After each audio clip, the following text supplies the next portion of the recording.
Welcome to my channel math in one shot. आज हम वही चैप्टर नंबर 3 मेटल और नॉन मेटल को कंटिन्यू करेंगे। हमारा आज का कंसेप्ट रहेगा how do metals react with the solution of other metal salt. अगर कोई भी एक मेटल को दूसरी मेटल के सॉल्ट में डिप कर दिया जाता है तो जो सॉल्ट था वो तो हमारी मेटल ऑब्टेन होती है और जो मेटल थी उसका सॉल्ट बन जाता है।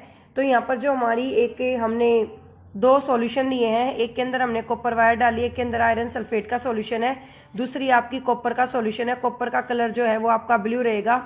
कॉपर जो है वो लेस रिएक्टिव है आयरन से, तो यहाँ पर एक दूसरे से डिस्प्लेस हो जाएंगे और डिस्प्लेस होंगे तो क्या होगा कि जो मेटल ली है हमने वो तो हमारी सोल्ट सॉल्यूशन में कन्वर्ट हो जाएगी और जो हमने सोल्ट सॉल्यूशन लिया है वो हमारा किस में कन्वर्ट हो जाएगा, मेटल में कन्वर्ट हो जाएगा। Next is reactivity series. Reactivity series एक मेटल्स की वो सीक्वेंस होती है जिसमें हमने एलिमेंट को एक इस ऑर्डर में अरेंज किया कि higher reactive, less reactive, less reactive, less reactive, यानी कि पहले सबसे हायर रिएक्टिव है तो यानी कि हमारा ऑर्डर रहेगा डिसेंडिंग ऑर्डर, यानी कि घटता क्रम। तो इस एक सीक्वेंस में हमने ए सीक्वेंस दैट और the reactivity series is a list of metal arrange in the order of their decreasing activities, कि उनकी रिएक्टिविटी जो है वो कम होती जाती है। उस सीरीज में जब हम एलिमेंट को अरेंज करते हैं तो उसको हम रिएक्टिविटी सीरीज कहते हैं।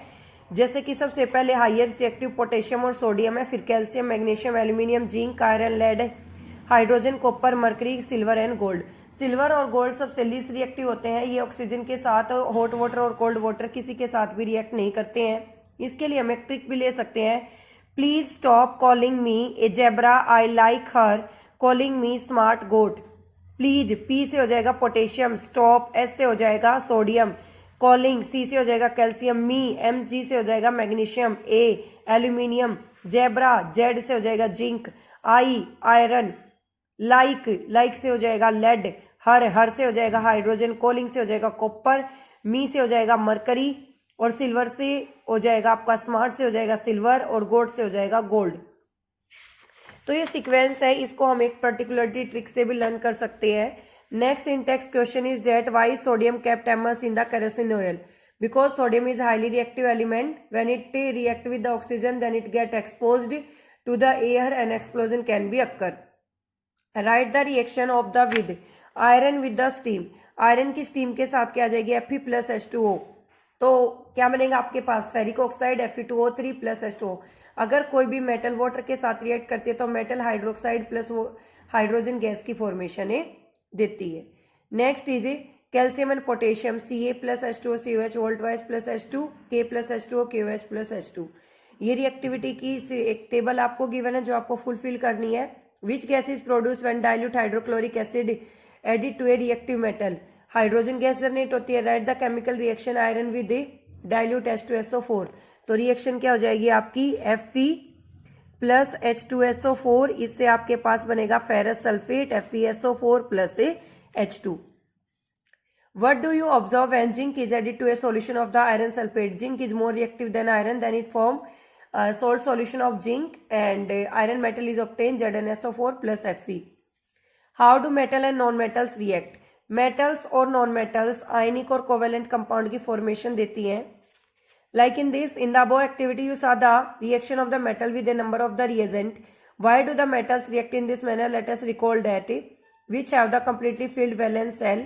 We can see the table. Sodium has the 1 electron in its outermost shell. देखो कोई भी एलिमेंट जो है वो तीन चीजों को कंटेन करता है, इलेक्ट्रॉन, प्रोटॉन और न्यूट्रॉन। इलेक्ट्रॉन नेगेटिव चार्ज को कंटेन करते हैं, प्रोटॉन पी से ही पॉजिटिव, और इलेक्ट्रॉन करते हैं नेगेटिव चार्ज को कंटेन। तो जो अपोजिट चार्जेस होते हैं वो एक दूसरे को अट्रैक्ट करने का काम करते हैं और जो सेम चार्ज होते हैं वो एक दूसरे को रिपेल करते हैं। अब मैंने कहा कि दो टाइप के बॉन्ड फॉर्मेशन होती है, एक होते हैं कोवेलेंट, एक होते हैं ionic. Covalent bond are those bond that are formed by mutual sharing of electron. अगर इलेक्ट्रॉन की शेयरिंग होती है तो उससे बनते हैं हमारे कोवेलेंट बॉन्ड। और आयनिक बॉन्ड कब बनते हैं, जब आपका पॉजिटिव और नेगेटिव चार्ज जो है वो one metal to second metal में ट्रांसफर होता है तो आपके बनेंगे आयनिक बॉन्ड। तो यहाँ पर हमारे केस जनरेट होता है कि कोवेलेंट और आयनिक बॉन्ड इस तरीके से जनरेट होते हैं, तो हम इसको डॉट स्ट्रक्चर से भी दिखा सकते हैं। क्या, हम एक एग्जांपल लेते हैं सोडियम का और क्लोरीन का। सोडियम का एटॉमिक नंबर 11 है, फर्स्ट सेल में 2, नेक्स्ट में 8, फिर 1।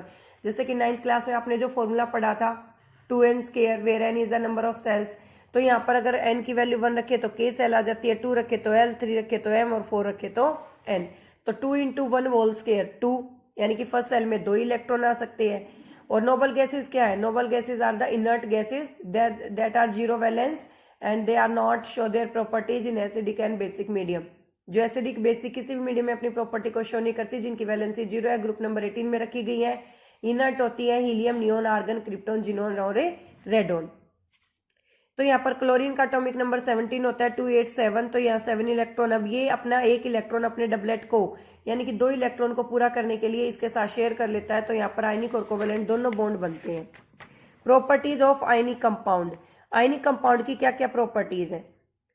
कुछ हमें एक्टिविटी दे रखी है 3.13, take sample of the sodium chloride. Sodium chloride को हम कॉमन सोल्ट भी कहते हैं, फॉर्मूला रहेगा NaCl।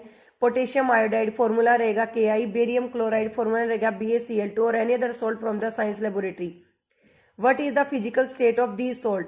फिजिकल स्टेट का मतलब होता है कि वह कैसे दिखाई देते हैं, ओब्वियसली कलरलेस होते हैं। Try to dissolve them in the water, petrol and kerosene. Actually में होगा क्या कि जो ज्यादा रिएक्टिव है वो वाटर के साथ रिएक्ट कर जाएंगे और सॉल्ट की फॉर्मेशन दे देंगे, but some are less reactive. जो लेस रिएक्टिव है वो डिजोल्व नहीं हो पाते हैं। नेक्स्ट इज आयनिक कंपाउंड की पहली प्रॉपर्टी आती है फिजिकल नेचर। आयनिक कंपाउंड जो है वो सॉलिड होते हैं और हार्ड होते हैं और स्ट्रॉन्ग फोर्स ऑफ अट्रैक्शन को कंटेन करते हैं। मेल्टिंग एंड बॉइलिंग पॉइंट, इनका मेल्टिंग और बॉइलिंग पॉइंट जो है वो ज्यादा होता है क्योंकि इनके बीच में highest force of attraction present होता है और हाईएस्ट फोर्स ऑफ अट्रैक्शन को ब्रेक डाउन करने के लिए हमें इनको ज्यादा टेम्परेचर देना पड़ता है। Solubility, polar to polar, non polar to non polar. कुछ चीजें ऐसी हैं जो वाटर के अंदर डिजोल्व हो जाती हैं अच्छे से, लेकिन केरोसिन और पेट्रोल के अंदर नहीं होती हैं। Conduction of electricity, it means if the electric current is passes through them then the electric bulb is glow or not, or the current is passes through them or not। इन सभी properties को study करने के लिए हम किसका use करते हैं? Conduction of electricity. तो इन द मोल्टन स्टेट में वो नॉर्मली आयंस में ब्रेक डाउन हो जाते हैं, सॉलिड फॉर्म में नहीं हो पाते हैं। तो नॉर्मली जो आयंस में ब्रेक डाउन हो रहे हैं उन आयंस की वजह से क्या पास होगा? आपका electric current. Electron dot structure लिखना है आपको सोडियम, ऑक्सीजन और मैग्नीशियम का। सोडियम के पास आएगा 1 क्योंकि 2 8 1, और ऑक्सीजन के 2 और 6, तो 6 में 2 की कमी है तो लास्ट में कितने इलेक्ट्रॉन लगाए जाएंगे? 6, 2 शेयर करेगा। मैग्नीशियम के पास 2 8 2, तो इसके पास कितने इलेक्ट्रॉन है? 2, क्योंकि मैग्नीशियम का एटॉमिक नंबर कितना है? 12। Show the formation of Na2। देखो सोडियम के पास 1 है, ऑक्सीजन के पास 2 है, सोडियम के पास 1 है, तो सोडियम क्या करेगा? अपना 1 इलेक्ट्रॉन यहाँ शेयर करेगा और 1 इलेक्ट्रॉन यहाँ शेयर करेगा। सिमिलरली MgO, Mg के पास 2 है, O के पास भी 2 की कमी है, दोनों शेयर हो जाएंगे। What are the ions present in these compound? Cation and anion. Why do ionic compound have a high melting and boiling point? Due to the highest force of attraction between the particles और between the ions। Ions के बीच में force of attraction ज्यादा होता है जिसकी वजह से वो हाईएस्ट मेल्टिंग और बॉइलिंग पॉइंट को कंटेन करते हैं।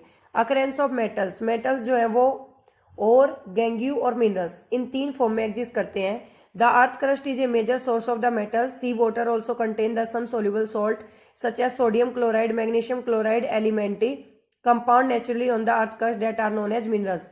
जो अर्थ क्रस्ट पर हमें ऑब्टेन हो रहे हैं उनको क्या कह रहे हैं? मिनरल्स।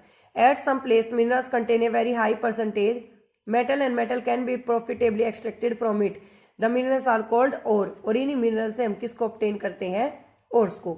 एक्सट्रैक्शन ऑफ मेटल्स, देखो मेटल हाई रिएक्टिव भी होती है, मीडियम रिएक्टिव भी होती है, लो रिएक्टिव भी होती है। तीनों के लिए हमारी अलग अलग स्टेज रहेगी कि हम किस मैनर से उनको सेपरेट करते हैं, क्योंकि अर्थ क्रस्ट से जब भी हमें कोई भी मेटल ऑब्टेन होती है तो वो हमें इम्प्योर फॉर्म में होती है और उसको हम प्यूरिफाई करते हैं by the electrolysis in the factories, in the refineries. Thank you so much for watching, bye.